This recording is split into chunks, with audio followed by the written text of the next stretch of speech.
What's up guys, hope you're doing well. I'm KobokoPlays and welcome to the top 5 list of the top 5 survivors to prioritize leveling up first in order to unlock their teachable perks. In this video, I will cover all survivors and rate the top 5 survivors in order of importance while touching up on the remaining survivors and explaining why I decided not to put them on the list. Just because a specific survivor is not on the list does not mean that the perks are actually bad, just that their unique perks are of a smaller value compared to the value of the top 5 survivors. Please note that this video is targeted at brand new players or players with a very limited knowledge on the different perks in the game. This list was created during patch 1.9.4, and so if you're watching this video at a later date, the order of the survivors may have been changed. Of course, this list is my own personal opinion and may differ from person to person depending on the playstyle or preferences. I'd also like to point out that the difficulty ratings on the survivors don't exactly reflect just how good they are, so I'd recommend ignoring them for the most part. For those who don't know, each survivor and killer has 3 perks which are unique to them.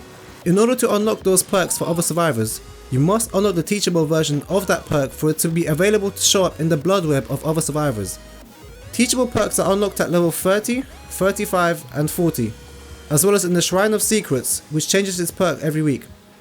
Keep in mind that when talking about perks, I will only talk about the perk at its maximum tier to avoid any confusion. Now without further ado, let's get started.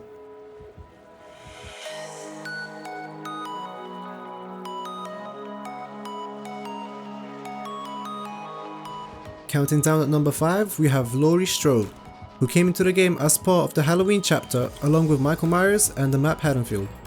There is only one reason why Laurie is on this list, and that is because of her perk Decisive Strike. Decisive Strike, or DS for short, increases your chances of becoming the obsession and gives you the chance to instantly fill your wiggle bar and escape the killer's grasp and stun the killer for 4 seconds once you get picked up. After being picked up, you will be prompted with a skill check. If you succeed at hitting the skill check, you will instantly wiggle free of the killer's grasp. However, if you miss, you will lose your chance since you only get 1 try at hitting the skill check. If you are not the obsession, the skill check will appear after you have wiggled to 35% of the wiggle meter. Decisive Strike is a very strong perk. However, I do not recommend leveling Laurie first, since her remaining 2 perks are not very useful. Decisive Strike is also not guaranteed to work, since you can miss your skill check or you can have your obsession taken by another survivor, making it harder to have the skill check actually available. From this point on the list, the next survivors will have at least 2 perks which are worth leveling them for, therefore increasing their value. Moving up to number 4, we have Nia Carlson, who joined the game alongside the Nurse and the Asylum map as part of the Last Breath DLC. Nia has 2 good perks, those being Balanced Landing and Urban Evasion. Balanced Landing is a perk that uses the exhaustion mechanic. This mechanic was implemented into the game to stop stacking perks which give you bursts of speed such as Balanced Landing, Sprint Burst, Life and many more. Each of these perks applies exhaustion to a survivor for a certain amount of time, during which no exhaustion based perk can be used. Anyway, back to the list.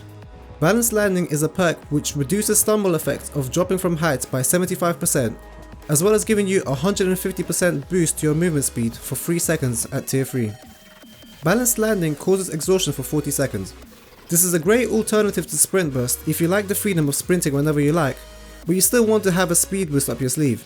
Some drawbacks of it, however, is that on some maps this perk is very difficult or even impossible to use due to very little or no verticality. If you happen to go to a map with no vertical structures for you to jump off of, then you have a perk slot taken up that does exactly nothing for you. Nia's second perk that makes her worth leveling is Urban Evasion, which allows you to crouch walk 100% faster compared to normal. This perk is perfect for you if you like adopting a stealthy playstyle, or if you like to run Sprint Burst. Because you will not be sprinting if not in a chase when you have Sprint Burst, pairing it with Urban Evasion will allow you to keep a low profile while moving at the same speed as regular walking. There are no real cons to Urban Evasion, apart from the fact that you could be running perks that might be more beneficial depending on your build. Nia's last perk is Streetwise, which allows her and survivors within an 8 meter radius of her to consume 15% less charges when using items. This is not a very good perk since there are way stronger options to choose from. The only time I'd take this perk is if I was using an item with a lot of charges, such as a skeleton key or a mat. At number 3 we have Meg Thomas, one of the 4 original survivors. All 3 of Meg's perks can be useful, however you will only see 2 of them being picked regularly. Those 2 being Adrenaline and Sprint Burst. Adrenaline is a perk that heals you one state, wakes you up if you're asleep, and gives you a 150% speed boost for 5 seconds after the exit gates are powered. Adrenaline is another perk which uses the exhaustion mechanic, however it works slightly differently. While Adrenaline causes 40 seconds of exhaustion, the perk itself ignores exhaustion. For example, you can use Balanced Landing, which will give you 40 seconds of exhaustion, and then immediately finish the last generator and then have the effects of Adrenaline. If you are disabled when the last generator is finished, for example in the Killer's Grasp or on a hook, Adrenaline will proc after you're freed. Adrenaline can make for some very good plays, however its drawback is that it's taking up a perk slot and not actually doing anything until the last generator is powered. Also, you might not even get the full benefit of Adrenaline. Adrenaline has its biggest benefit when you're injured and in a chase, which heals you and gives you the chance to make a sizable gap between yourself and the killer. I believe that its potential outweighs its drawbacks, especially since I enjoy being in a chase and often find use in this perk.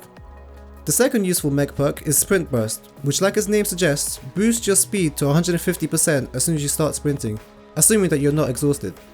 Like Adrenaline, Sprint Burst causes exhaustion for 40 seconds.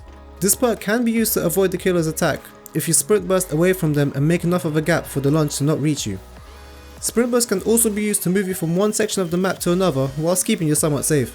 For example, after you have used multiple pallets in one area, you can run to a different part of the map or another safe area once your Sprint Burst procs, and hopefully you will have enough of a gap between you and the killer to make it there without taking a hit. Its main drawback is that it restricts your ability to sprint if you want to save your Sprint Burst for when the killer finds you. If you like being able to sprint whenever you like, but like the idea of running faster, you can choose Balanced Landing or another perk which we will cover shortly. Meg's last and her weakest perk is Quick and Quiet, which allows you to complete a quick action such as a quick vault or entering a locker quickly without making any noise or giving the killer a notification. This perk can be useful in the lower ranks, however an experienced killer will know about the perk and will search lockers if you seem to disappear into thin air. Coming in at number 2 is Claudette Morel, who is another one of the original 4 survivors. I know many people will disagree with me, but watch until the end of the video to understand my point of view. Claudette has 2 strong perks, those being Self-Care and Empathy. Self-Care allows you to heal yourself without the use of a medkit at 50% the normal healing speed. This alone makes Self-Care a must-have in many perk builds. On top of that, Self-Care increases the efficiency of using a medkit on yourself by 20%. I would recommend always taking Self-Care, unless you're going for a specific perk build or playstyle that doesn't benefit from it. For example, if you're running No Mither, you cannot heal past the injured state and therefore don't benefit from using Self-Care. Also, if you're going into a round with the aim of keeping the killer on you the entire time and not letting him lose you, you probably won't have time to heal yourself, so swapping out Self-Care for a different perk might be worthwhile.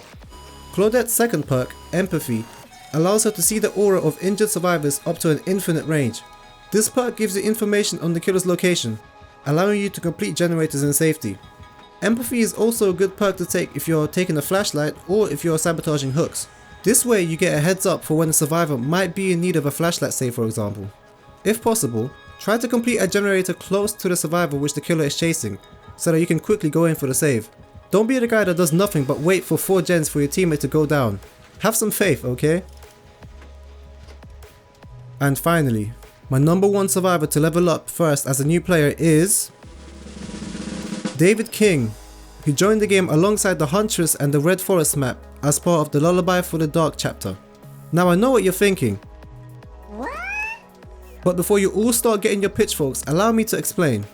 I understand that David doesn't have the easiest perks to use or even the most powerful perks to help him survive, but leveling him first helps you to level all other survivors and killers faster. This is all thanks to his unique perk, We're Gonna Live Forever, which grants you a stack of 25% bonus blood points at the end of the trial for every time you unhook or take a hit to protect a survivor, stacking up to 100% bonus blood points. While this perk does not provide you with any benefits in the game, if you manage to get 4 stacks you will be getting double blood points. This essentially halves the amount of time you need to spend grinding the game to level other survivors and unlock their perks.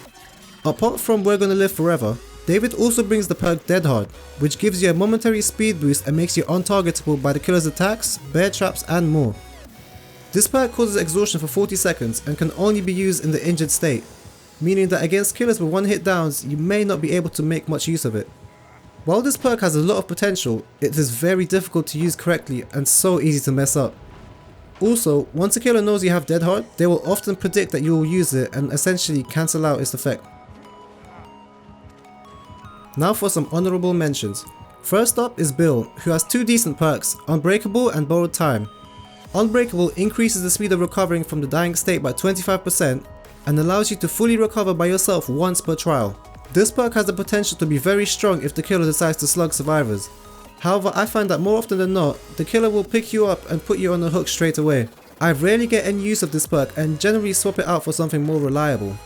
The second perk, Borrowed Time, activates when you save a survivor from the hook while inside the killer's terror radius. After unhooking a survivor, if they get hit and would normally be placed in the dying state, they will start a 25-second bleed out timer. Once the timer expires, the survivor will be put in the dying state. However, if you heal while the timer is still active, you will cleanse yourself of the bleed out timer. Keep in mind that once the timer has been cleansed, you will still be in the injured state and will have to heal for another health state if you want to recover to full health. This used to be a very popular and strong perk a couple of patches ago, when it used to protect both the survivor being unhooked as well as the survivor making the save. However, back then you could only use it once per trial. Since then, it has fallen out of favour in place of more powerful perks. The second and last honourable mention is Feng Min, who has one strong perk, Life. Life is another exhaustion perk which boosts your movement speed to 150% for 3 seconds after performing a vault whilst in a chase. Life causes exhaustion for 40 seconds and is a popular alternative to Sprint Burst for people who want a speed boost in their kit but want more opportunities to use it as opposed to Balanced Landing. Personally, I think Life is better than Balanced Landing, however I put Nia on the list instead of Feng Min because Nia brought multiple useful perks as opposed to just one. Now to quickly run through the remaining survivors, starting with Dwight. Dwight's perks are all about teamwork and staying together.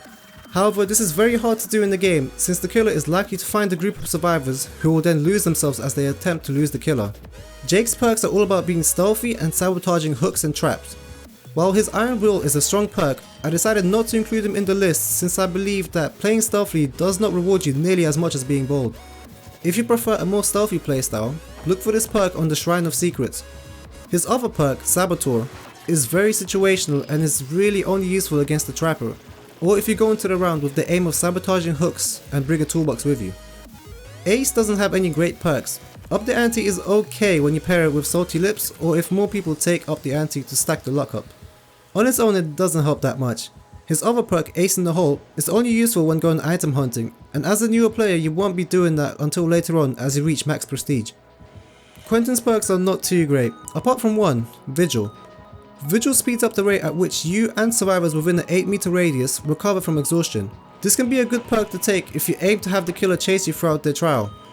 His remaining two perks are simply outclassed by other perks. Pharmacy is outclassed by Self-Care unless you want to farm for medkits specifically, and Wake Up has no use until the exit gates are powered. On top of that, making your aura visible to survivors and boosting your speed of opening gates just isn't worth the perk slot. You'd be better off taking Adrenaline to reach the door sooner or simply swap it out for a different perk.